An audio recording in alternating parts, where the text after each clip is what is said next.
Atteints de fibromyalgie, nous avons décidé de témoigner. Nous nous sommes rencontrés et nous avons parlé de nos misères. Je m'oblige, c'est tout le temps, c'est un travail. Aujourd'hui, avec nos mots, notre vécu, nous vous partageons notre expérience de cette maladie peu connue, avec ce message d'espoir, mieux, malgré la fibro.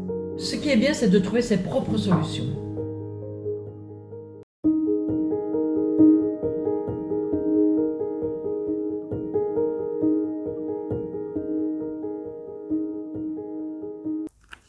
Bonjour. Mieux vivre avec la fibro, c'est aussi parfois faire appel à de l'aide extérieure, aller consulter un psychologue par exemple. André, bonjour. Bonjour Hugues. Je pense que tu as fait appel à un psychologue pour aller le consulter. Oui, en effet. Je pense que je me suis rendu compte à un moment donné que c'était difficile de vivre seul avec cette maladie qui finalement n'existait pas encore vraiment, en tout cas dans les livres de médecine. Et donc il fallait vivre avec sans trop savoir ce que j'avais. Et ça a été assez malaisé parce que dans un premier temps, j'ai tout refoulé, j'ai tout remis à l'intérieur. D'abord parce qu'il n'y avait pas de mots. Il faut des mots pour dire ce que l'on vit, mais il faut savoir ce que l'on a. Et pour pouvoir mettre les mots sur ce que l'on a, il faut savoir ce qu'on a. Et la fibromyalgie n'est arrivée que, le terme fibromyalgie n'est arrivé que bien plus tard. Et j'avais pris la mauvaise habitude, finalement, de garder tout ça bien caché, bien enfoui. Et c'est comme ça que dans les premières aides qu'on a pu avoir au centre de référence de la douleur chronique, on a pu bénéficier de la rencontre avec un psychologue. C'est de là qu'est venue cette opportunité alors pour toi? C'est de là qu'est venue l'opportunité, mais entre le fait de savoir ce qui était possible, c'est-à-dire rencontrer un psy, et le faire, c'était tout à fait autre chose. Donc, c'est difficile de se dire. Ayant pris l'habitude de tout recouvrir avec des pelletés de pudeur et d'amour-propre, à un moment donné, j'ai eu cette opportunité-là, et qu'est-ce qui a fait le déclic? Je n'en sais rien.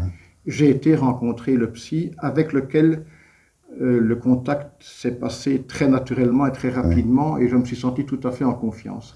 Et quel était ton état d'esprit au moment de la rencontre de ce psy? L'état d'esprit, c'était de sauter à pieds joints sur la possibilité de dire.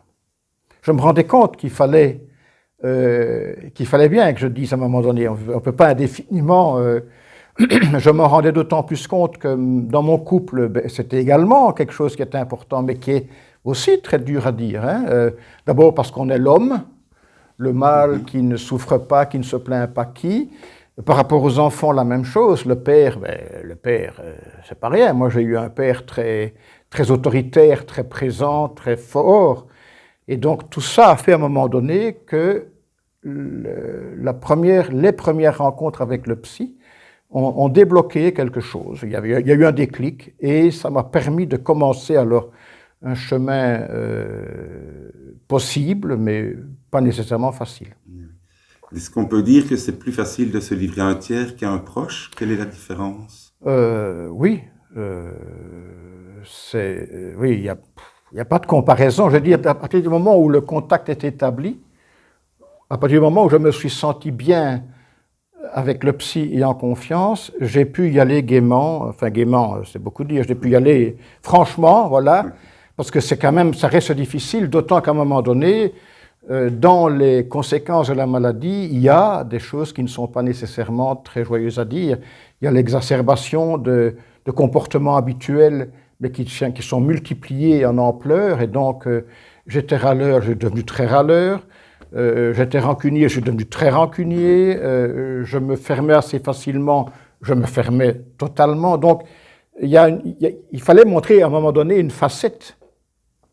Et la seule manière de sortir de ces plis difficiles, c'est de prendre le temps d'en parler, d'avoir le courage de le faire, et puis à un moment donné, d'écouter ce qui va être proposé, qui sont souvent en fait des choses que l'on sait, mais qui étaient refoulées avec le reste. Est-ce que ça change ta manière d'envisager ta maladie? Comment dire? Je sais je connais le nom, c'est une chose. Je connais les conséquences, je ne les connais pas encore toutes parce que je ne les ai pas découvertes. Et finalement, je remercie les médecins de ne pas m'avoir dit tout de suite ce que j'allais traverser comme difficulté. Mais maintenant, j'ai une raison, une raison d'avancer. Je n'ai pas l'habitude de me plaindre, mais je vais pouvoir dire des choses sans avoir la volonté de me plaindre. Je vais dire les choses comme ça. Je ne vais pas dire « gnan, je ne suis pas bien ». Je dis « bon, je ne suis pas bien, je vous le dis, comme ça vous le savez ». Mais ça a pris des mois avant de savoir dire à Christine, à ma femme, écoute, pour le moment, ne me pose pas de questions. Au début de la maladie, pour dire quand même c'est compliqué pour ceux qui vivent avec, quand Christine ne me demandait pas comment j'allais, je râlais, et quand elle me le demandait, elle m'emmerdait, quoi. Donc alors, qu'est-ce qu'on fait dans ces cas-là?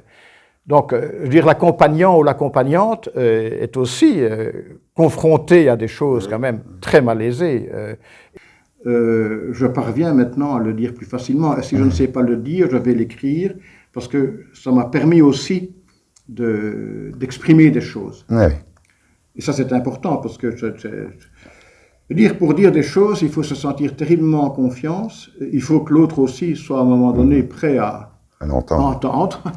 Alors, tout le monde n'est pas nécessairement toujours prêt. Non. L'autre a ses difficultés aussi, ou les autres. Hein. Je pense à mes enfants aussi.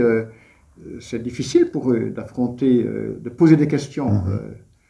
Parce que j'ai parfois une manière, ça c'est Christine qui me le dit, elle a raison, j'ai parfois une manière humoristique de détourner la conversation pour ne pas répondre. Oui. Donc on construit des stratégies négatives ou positives. La positive, c'est de le dire. La négative, c'est de continuer la stratégie de...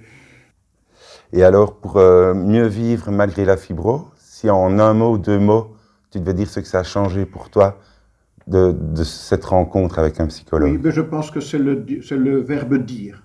Okay. Je pense vraiment que c'est ça. Et choisir à qui le dire.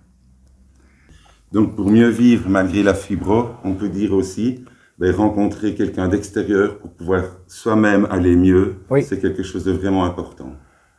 Au revoir. Au revoir.